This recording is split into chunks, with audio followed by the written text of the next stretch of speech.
विद्यार्थी मित्रों, तो आप सभी का स्वागत है हमारे इस YouTube चैनल यूनिक एकेडमी के अंदर। तो बच्चों, आज हम गाला असाइनमेंट पेपर नंबर 4 का पाठ नंबर 5 समांतर श्रेणी सॉल्व करने जा रहे हैं। ओके, तो चलो विद्यार्थी मित्रों, अब हम पेपर नंबर 4 का पाठ नंबर 5 समांतर श्रेणी सॉल्व करते हैं।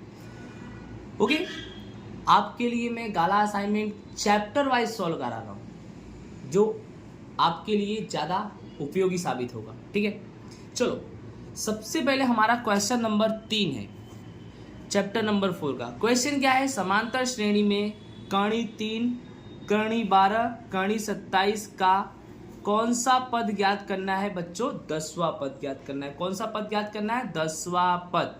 चलो सबसे पहले ध्यान लगाओ, 10वां पद ज्ञात करने का मतलब बच्चों हमें A10 ज्ञात करना है। क्या ज्ञात करना है? A10। ठीक है, अब A10 के लिए हम किसका सूत्र लगाएंगे? AN का। तो AN बराबर A plus N minus 1 into D। सबसे पहले जो कर्ण 3 है ना, वो तुम A मान लोगे। क्या मान लोगे? A। D कैसे निकालोगे? तो कर्ण 12 में से कर्ण 3 क्या करोगे? घटा दोगे। पता है ना, कर्ण 12 में से कर्ण 3 घटाओ, कर्ण 12 माइनस कर्ण 3। बच्चों कर्ण 12 को हम ऐसा लिख सकते हैं ना, कर्ण में 4 गुणे 3, फिर माइनस कर्ण 3, 4 को बाहर निकालो 2, क्या बच गया? कर्ण 3 माइनस कर्ण 3। इस कर्ण 3 के आगे कुछ नहीं तो कितना ले लेंगे हम? 1। अब 2 में से 1 घटाएंगे तो 1 ही बचेगा, यानी 2 कर्ण 3 में से 1 कर्ण 3 घटाएंगे तो बच्चों बचेगा कर्ण 3। यानी बच्चों आपका D भी कर्ण 3 आएगा, यानी A भी कर्ण 3 और बच्चों D भी क्या है तुम्हारा? कर्ण 3। चलो अब सूत्र देखो, सूत्र में है AN बराबर A plus N minus 1 into D।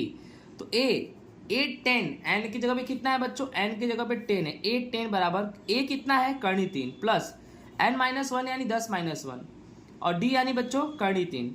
अब बच्चों कर्ण 3 प्लस 10 में से 1 गया 9 और बच्चों क्या बचा? कर्ण 3। अब बच्चों दिमाग लगाओ आप कि कर्ण 3 और कर्ण 3, ठीक है,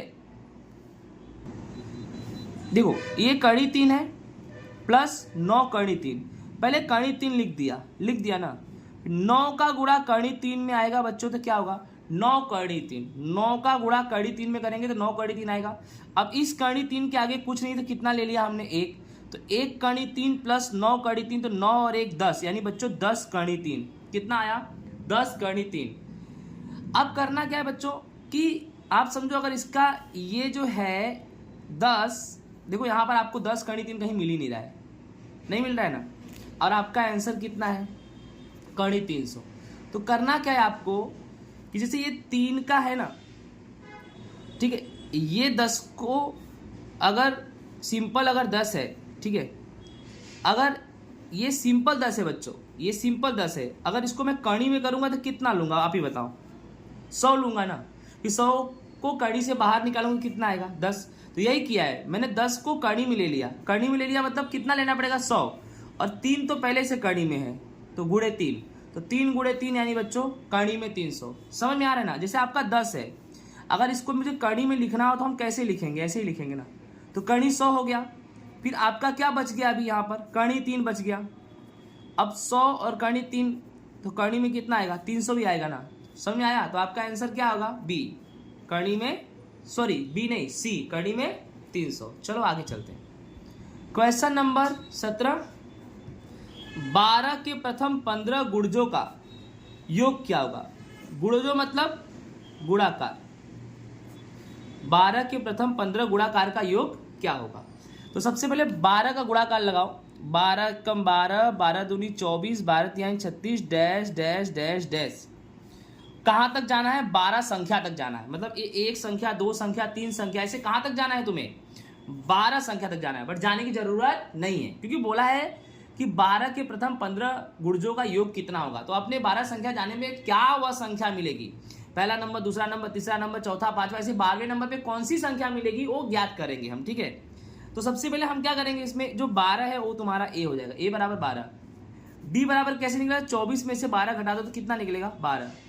अब एन बराबर कितना हो जाएगा बच्चों? 15 गुणजों का। किसका?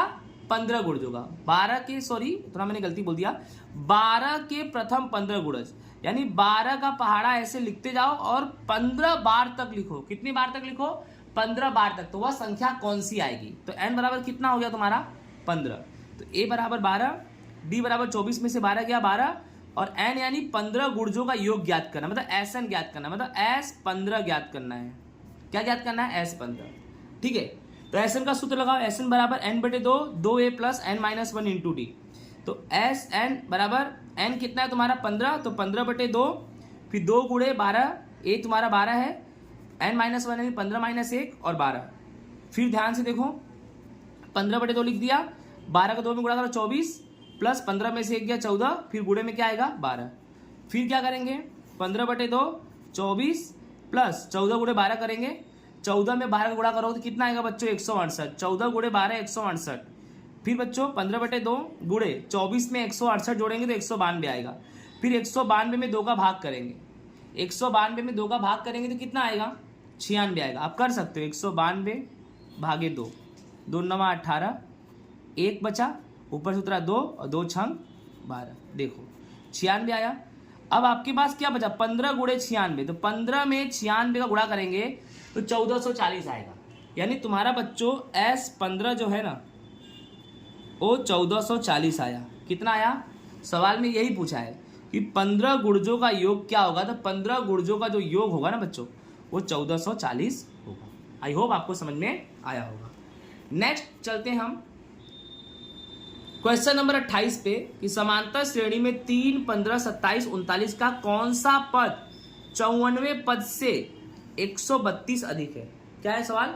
समांतर श्रेणी 3, 15, 27, 39 का कौन सा पद 54वें पद से 132 अधिक है? ठीक है, तो चलो सबसे पहले तुम्हारा a बराबर कितना ले लेंगे? 3, और d बराबर कितना लेंगे? 15 में से 3 घटा देंगे तो d बराबर तुम्हारा आ गया 12। ठीक है, अब क्या बोला है? कौन सा पद 54वें पद से 132 अधिक होगा? तो शर्त यही है तुम्हारा, कौन सा पद 54वें पद से 132 अधिक है। इसको ध्यान से समझो, कौन सा पद यानी an, कौन सा पद यानी an 54वें पद से 132 अधिक है। अधिक का मतलब क्या करने का? प्लस कर देने का। अधिक का मतलब प्लस। तो शर्त के अनुसार an बराबर कौन सा पद 54वें पद से 132 अधिक है। अधिक है तो इसलिए क्या लगाया? प्लस। कम होता तो क्या लगाता? माइनस। तो an बराबर a54 प्लस 132। तो सबसे पहले करना क्या है बच्चों? a54 को हम सोल्व करेंगे। किसको सोल्व करेंगे? a54। तो देखो a54 ऐसे सोल्व करेंगे, a54 बराबर a प्लस 53d। आपको अच्छे से मालूम है, अगर यहाँ 54 है तो यहाँ 53d आएगा, यहाँ 10 है तो यहाँ 9d आएगा। तो a प्लस 53d, तो a तुम्हारा कितना है? 3 प्लस 53 और d कितना निकला? 12। तो 3 प्लस 53 में 12 का गुणा करो, 53 में 12 गुणा करो 636 आएगा, और 636 में 3 जोड़ो तो 639 आएगा। बोलो कितना आया? 639। अब ध्यान से समझो, a54 के हिसाब से तुम्हारा क्या आ गया? a54 तुम्हारा आ गया 639। अब देखो ये शर्त को देखो, ये शर्त an, तो पहले an का सूत्र लगा दो, a plus n-1 into D लगा दिया, बराबर a54 प्लस 132। तो a54 के जगह पे 639 लिख दो, क्योंकि आपने 639 निकाला, प्लस 132। समझ में आया? फिर a कितना है तुम्हारा बच्चों? 3। a तुम्हारा कितना है? 3। तो 3 प्लस n-1, क्योंकि अभी n नहीं है तुम्हारे पास। अब ऐसा नहीं कि n तुम 12 रख दो, ओ इसके लिए a54 में रखा, अभी इसके लिए नहीं है, तो n-1, और d तुम्हारा कितना है बच्चों? 12। 639 132 को जोड़ेंगे तो 771 आएगा। कितना आएगा? 771। ठीक है, अब क्या करेंगे बच्चों? n-1 12, n-1 12 लिख दिया, 771, ये प्लस 3 है उधर जाएगा तो -3, 771 में से 3 जाएगा तो 768, यानी n-1 12 बराबर 768 आया। ठीक है, अब n-1 बराबर 768, और ये 12 कहाँ जाएगा? बटे में जाएगा। कहाँ जाएगा? बटे में। तो n-1 बराबर कितना आएगा तुम्हारा? 64। ठीक है, अब n बराबर 64, -1 इधर गया +1 तो 65, यानी बच्चों तुम्हारा n बराबर कितना आया? 65। यानी यही पूछा है सवाल में कि कौन सा पद ऐसा है जो 54वें से 32 अधिक है। तो कौन सा पद है बच्चों? तो वो पद है 65। ठीक है, आगे चलते हैं। देखो, एक समांतर श्रेणी का प्रथम पद 5 है एक समांतर श्रेणी का प्रथम पद क्या है 5 और अंतिम पद 45 है और योग कितना है 400 है। तो श्रेणी के पदों की संख्या और सामान्य अंतर ज्ञात करो। पदों की संख्या यानी बच्चों n और सामान्य अंतर यानी तुम्हें d ज्ञात करना है।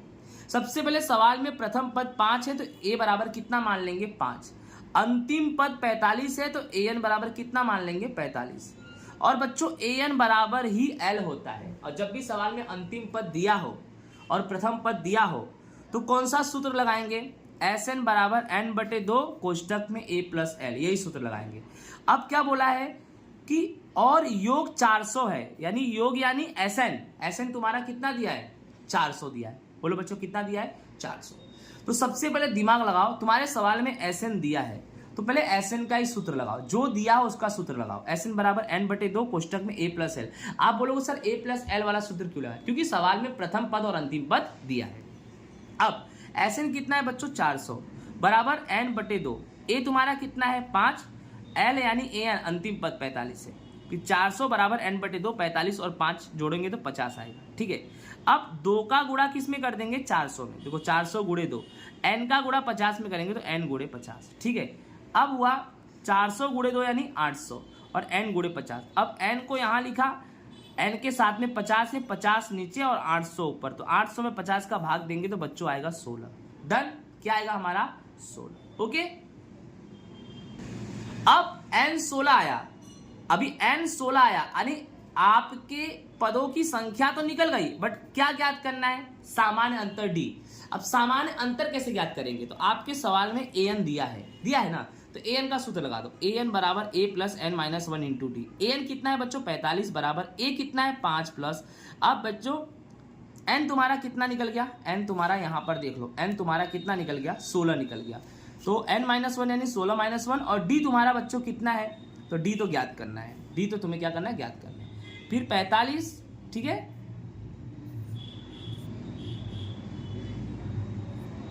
45 ध्यान से देखना, 45 बराबर 5 प्लस 16 में से 1 गया 15 और गुणे क्या करेंगे d। फिर 45 प्लस 5 यहाँ गया माइनस 5 बराबर 15d। तो 45 में से 5 गया 40 बराबर 15d। तो d बराबर क्या करेंगे 40 और बटे में क्या कर देंगे 15। तो इसको काटो, 5 8 40 और 5 3 15 यानी 8/3 तुम्हारा d क्या हो गया आंसर। इस तरह से n तुम्हारा 16 आया और d तुम्हारा सामान्य अंतर 8/3 आया। आई होप बच्चों आपको अच्छे से समझ में आया होगा। नेक्स्ट हमारा क्वेश्चन है 40 कि एक समांतर श्रेणी का पहला पद और अंतिम पद 17 और 350 है। पहला पद यानी a बराबर 17, अंतिम पद यानी an बराबर 350। यदि सामान्य अंतर 9 है यानी d बराबर कितना 9 है, तो इसमें कितने पद होंगे और उनका योग ज्ञात करो। कितने पद होंगे यानी n ज्ञात करना है। क्या ज्ञात करना है n, और उनका योग क्या है तो Sn, यानी इस सवाल में आपको n और Sn ज्ञात करना है। ठीक है, चलो सबसे पहले तुम्हारे सवाल में दिया क्या है an बराबर 350, तो इसी का सूत्र लगाएंगे an बराबर a plus n minus 1 into D. अब an बराबर तो 350 बराबर a कितना है तो 17 प्लस n माइनस 1, n नहीं दिया है, और d कितना है बच्चों तुम्हारा 9। फिर 350 प्लस 17 यहाँ आएगा तो माइनस 17 हो जाएगा बराबर n माइनस 1 इंटू 9। 350 में से 17 घटाएंगे 333 बराबर n माइनस 1 9। फिर n माइनस 1 बराबर 9 कहाँ जाएगा नीचे और 333 ऊपर। तो n माइनस 1 बराबर 333 बटे में 9 यानी कितना आएगा 37। कितना आएगा 37। तो n बराबर 37 और माइनस 1 इधर गया तो प्लस 1, तो n बराबर बच्चों तुम्हारा आएगा 38। अब n तुम्हारा कितना आ गया 38, यानी Sn का मतलब S38 ज्ञात करना है। क्या ज्ञात करना है S38। अब हम Sn का लगाएंगे सूत्र। अब Sn का सूत्र n/2 a प्लस l। फिर आपके दिमाग में आएगा सर आप a प्लस l वाला क्यों लगाए, क्योंकि बच्चों मैं पहले ही बोल दिया जिस सवाल में प्रथम पद और अंतिम पद दिया हो उस सवाल में Sn का यही वाला सूत्र लगाते हैं। देख लो आप, इस सवाल में प्रथम पद 17 और अंतिम पद an यानी अंतिम पद l 350 है, इसलिए मैंने ये सूत्र लगाया। ठीक है, अब एन तुम्हारा कितना आया बच्चों, एन तुम्हारा 38 आया, तो एस एन बराबर एन यानी 38/2, ए तुम्हारा कितना है 17, और एल 350 है। कैसे एल 350 है, ए एन बराबर 350, तो ए एन बराबर एल होता है, तो एल बराबर भी हम 350 ले सकते हैं भाई, ठीक है। चलो अब 38/2 लिख दिया, 17 में 350 जोड़ो 367। अब क्या करेंगे, 38 को 2 से भाग देंगे, 19 गुणे में क्या 367, 367 का गुणा 19 में करेंगे तो 6973 S38 तुम्हारा आएगा। ओके, नेक्स्ट लास्ट हमारा क्वेश्चन नंबर 50 है। रुपए 1000 की रकम पर 8% वार्षिक साधारण ब्याज लगाया जाता है। प्रत्येक वर्ष के अंत में मिलते ब्याज की गणना कीजिए, यानी हर वर्ष पे जो ब्याज मिल रहा है उसका गणना करो। क्या यह ब्याज एक समांतर श्रेणी बनाता है? यदि हाँ तो 30 वर्षों के अंत में मिलते ब्याज की क्या करो बच्चों, गणना करो। सबसे पहले 1000 का 8% साधारण ब्याज निकालना है। तो साधारण ब्याज का सूत्र होता है I बराबर PRN बटे 100, जिसमें से जो 1000 है ना वो तुम्हारा P है, तो 1000 गुणे 8% तो बटे में आएगा 100। देखो P मतलब 1000, R मतलब R तुम्हारा कितना है वार्षिक, वार्षिक यानी 1, बट R तुम्हारा कितना है, R 8% है। यानी ये सवाल में क्या है कि जो तुम्हारा P है ना वो 1000 है, R है 8% है, और N यानी वर्ष, 1 वर्ष लेंगे, ठीक है। चलो तो 1000 गुणे 8 वर्ष 1 और बटे में 100, और वर्ष हो तो बटे में कितना लेते हैं, 12 लेते हैं। कितना लेते हैं, 12, क्योंकि 1 वर्ष में 12 महीना होता है, ठीक है। अब 1000 गुणे 8 गुणे 1 बटे में 100 गुणे 12, इसको सॉल्व करेंगे तो 80 रुपये आएगा। कितना रुपये आएगा, 80। ये प्रथम वर्ष का ब्याज आया। कितने वर्ष का ब्याज आया, प्रथम। अब द्वितीय वर्ष का ब्याज कैसे निकालेंगे, कुछ भी नहीं, सब सेम रहेगा, बस एक जगह कितना लगा देंगे, 2, 160 आएगा, ठीक है। अब तृतीय वर्ष का निकालेंगे तो आप समझो आगे का कर दो, यानी 80 में 80 जोड़ो 160, फिर 160 में 80 जोड़ दो, तो देखो 80 160, अब 160 में 80 जोड़ो 240 डैश डैश डैश, बन गया समांतर श्रेणी, बना कि नहीं बना। चलो अब क्या करेंगे, 80 यानी A बराबर 80, D बराबर 160 माइनस 80 बराबर 80, और N बराबर 30। बोलोगे सर N बराबर 30 के साथ 30 वर्षों के अंत तक, यानी N बराबर कितना लेंगे भाई, 30 लेंगे, ठीक है। अब आपको भी दिमाग में आना चाहिए कि इसमें ज्ञात क्या करना है, कि कुल ब्याज ज्ञात करना है, यानी सभी वर्ष का, यानी कुल, यानी SN का सूत्र लगाएंगे। किसका लगाएंगे, SN।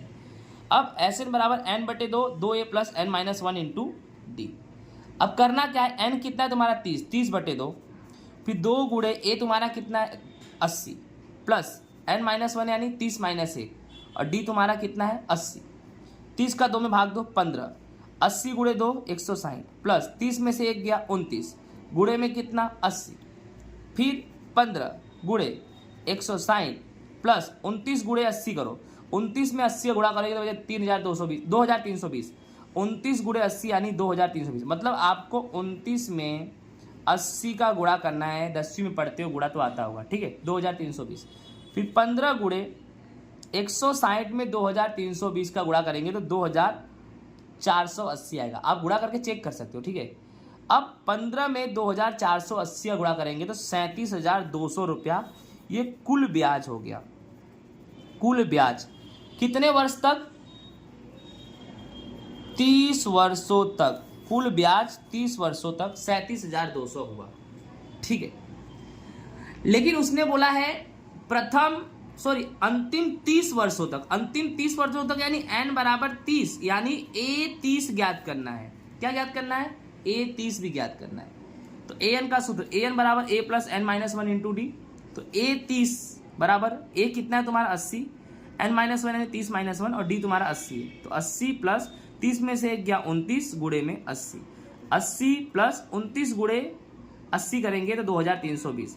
अब 2320 में 80 जोड़ेंगे तो 2400 रुपये, 30 वर्ष, ठीक है। 30 वर्ष वाले में कौन सा कितना रकम आएगा, 2400। यानी प्रथम वर्ष में 80, द्वितीय वर्ष में 160, तृतीय वर्ष में 240। ये समझ रहे हो ना कि प्रथम वर्ष में 80, द्वितीय वर्ष में 160, तृतीय वर्ष में 240। ऐसे 30वें नंबर वाले वर्ष में का जो ब्याज है ना वो 2400 होगा। 30वें नंबर वाले वर्ष का ब्याज 2400 होगा। लेकिन 1 से लेके 30 तक में जितने भी ब्याज आएंगे सबको जोड़ने पर इतना आएगा, यानी दोनों सॉल्व करना है, ठीक है। ओके, तो इसी के साथ ये हमारा गाला असाइनमेंट का पेपर नंबर 4 का समांतर श्रेणी पूरा होता है। आई होप आपको अच्छे से समझ में आया होगा। जय हिंद, राधे राधे।